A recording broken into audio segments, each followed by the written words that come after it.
પ્રિય વિદ્યાર્થીઓ, છેલ્લે આપણે દોરવણીના તત્વોની વાત કરી હતી.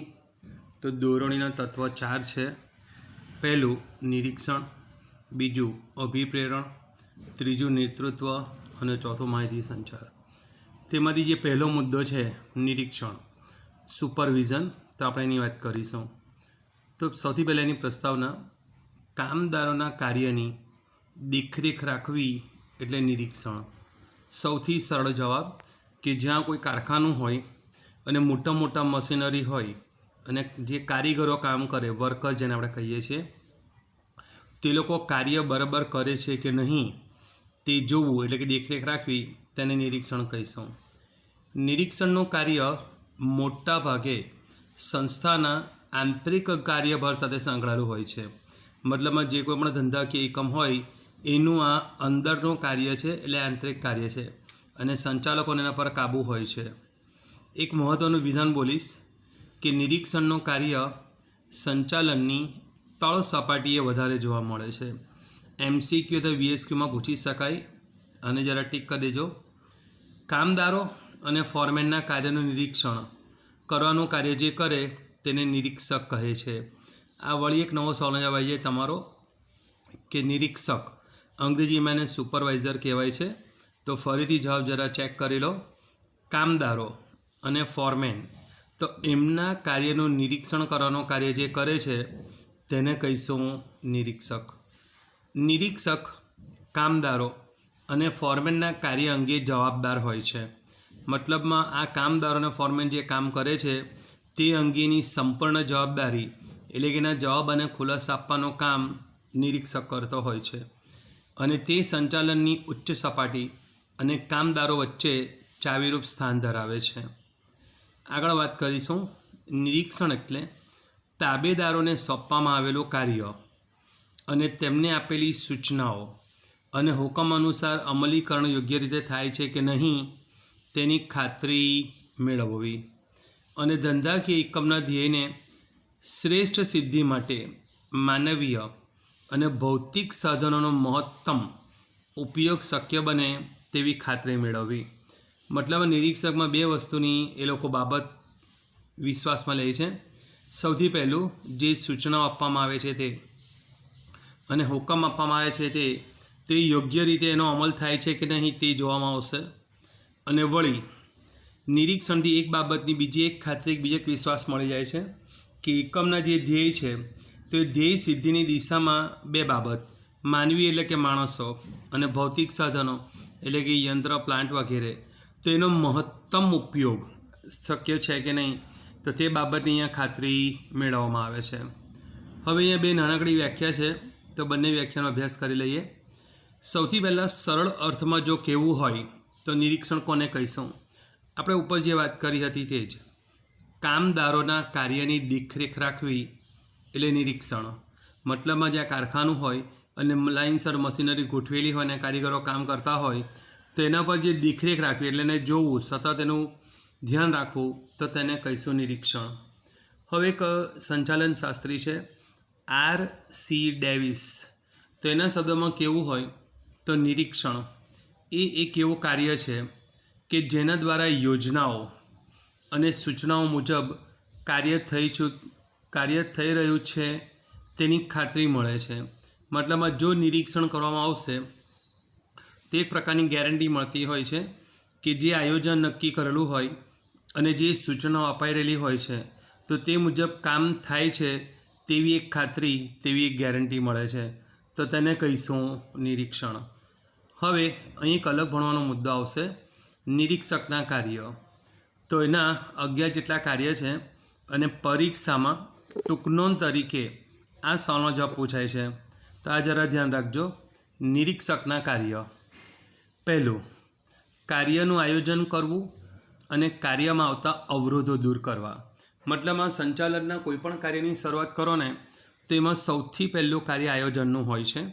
તો હવે તળ સપાટી જે નિરીક્ષક હોય છે તો નિરીક્ષક પણ પોતાના કાર્યનું, હા એક બાબતનો ઉલ્લેખ કરી દઉં કે અહીં જે કાર્ય હશે એ રોજે રોજના દૈનિક જેને આપણે કહીએ છીએ તે, એટલે નિરીક્ષક જ્યારે સવારે આવે છે ત્યારે પોતાના કાર્યનું આયોજન કરે છે અને કાર્યમાં જે કંઈ પણ એને અવરોધ એટલે કે મુશ્કેલી આવતી હશે તો તેને દૂર કરવાનો તે પ્રયત્ન કરે છે.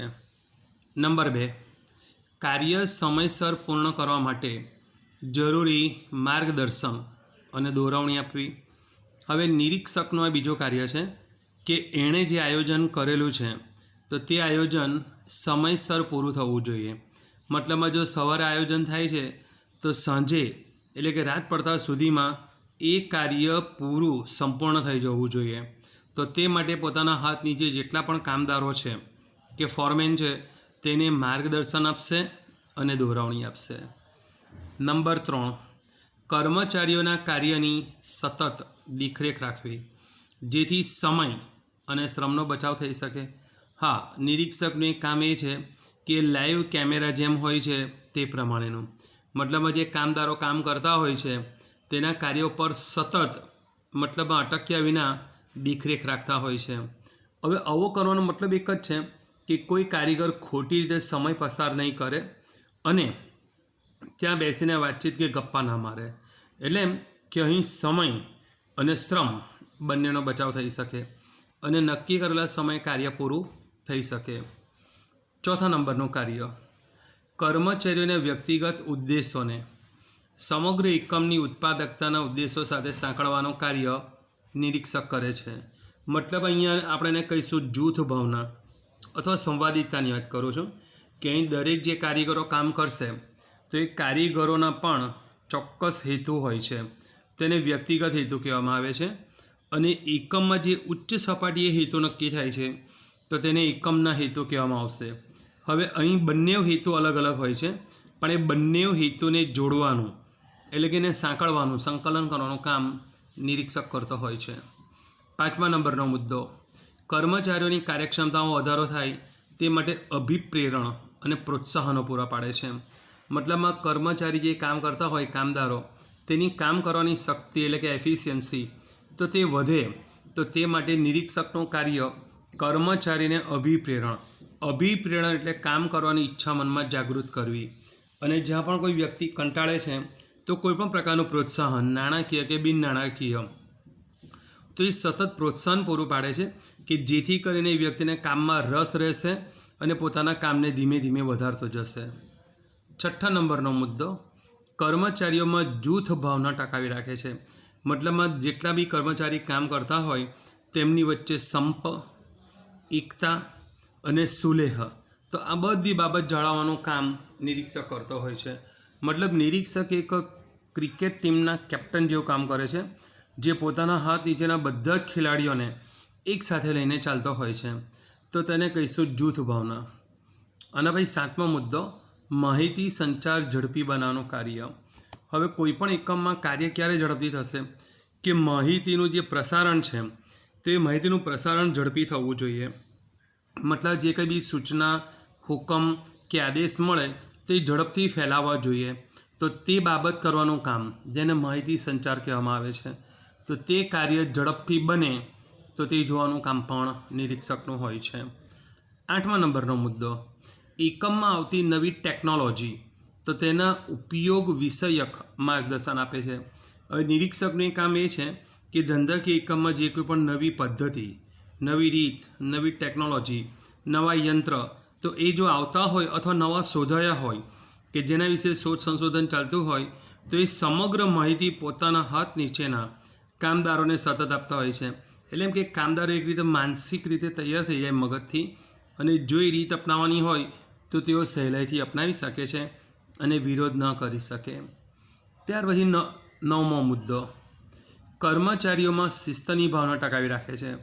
હવે કોઈપણ વ્યક્તિએ જીવનમાં આગળ વધવું હોય ને તો શિસ્ત અને નિયમ આ બંને બાબત મહત્ત્વની છે. તો જો વ્યક્તિ શિસ્તમાં રહે એટલે કે પોતાના કામ સમયસર શરૂ કરે, પૂરા કરે, કામમાં સંપૂર્ણ ધ્યાન આપે અને બેદરકારી નહીં રાખે, આળસ નહીં કરે તો તેને કહીશું શિસ્ત. તો આમ કર્મચારીઓમાં શિસ્તની ભાવના ટકાવી રાખવાનું કામ નિરીક્ષક કરે છે. આના પછી નિરીક્ષક એ અંકુશ રાખતો નથી પરંતુ કેળવણી પૂરી પાડે છે. હવે અંકુશનો એક જૂનો ખ્યાલ એમ છે કે ભૂલ શોધવી અને ભૂલને દૂર કરવી, પણ ખરેખર એવું નથી.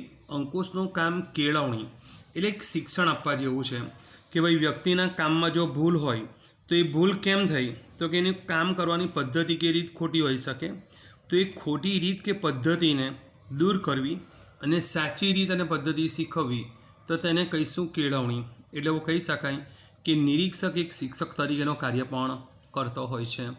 અને છેલ્લો મુદ્દો કે નિરીક્ષક એ કર્મચારીઓના મિત્ર, દાર્શનિક અને માર્ગદર્શક છે. મતલબમાં ફ્રેન્ડ, ફિલોસોફર અને ગાઈડ. હવે મિત્ર એટલા માટે કે કર્મચારીની કોઈ પણ બાબત હશે, સારી બાબત હશે કે મુશ્કેલી બાબત હશે કે તકલીફ, તો નિરીક્ષક હંમેશા એની બાજુમાં ઊભેલો હશે, એટલે એક મિત્ર તરીકેનું કાર્ય કરે છે. બીજું છે દાર્શનિક. દાર્શનિક એટલે જે હંમેશા ભલું વિચારતો હોય, સારા વિચાર કરતો હોય છે. તો નિરીક્ષક પણ હંમેશા એવું વિચારે કે પોતાના હાથ નીચેના કર્મચારી આગળ વધે, એનો વિકાસ થાય, એને આંતરિક શક્તિ વધે, એનું કામ સુધરે અને પોતાના કામમાં પારંગત બને, તો તે હંમેશા એનું ભલું ઈચ્છતો હોય છે. અને છેલ્લો મુદ્દો છે માર્ગદર્શક, એટલે કે ગાઈડ. મતલબ કોઈ પણ નવી જગ્યાએ જઈએ અને જો આપણને ખબર નહીં તો ગાઈડ જે રીતે આપણને પૂરી સમજ આપે છે, તેમ નિરીક્ષક પોતાના કર્મચારીને એના કાર્ય વિશે તેમજ એની બાબત વિશે અને એકમ વિશેની સંપૂર્ણ સમજ આપે છે. મતલબ એ લોકોની જે મુશ્કેલી હોય છે, તકલીફ, તો તે દૂર કરવાનું કામ નિરીક્ષક કરતો હોય છે.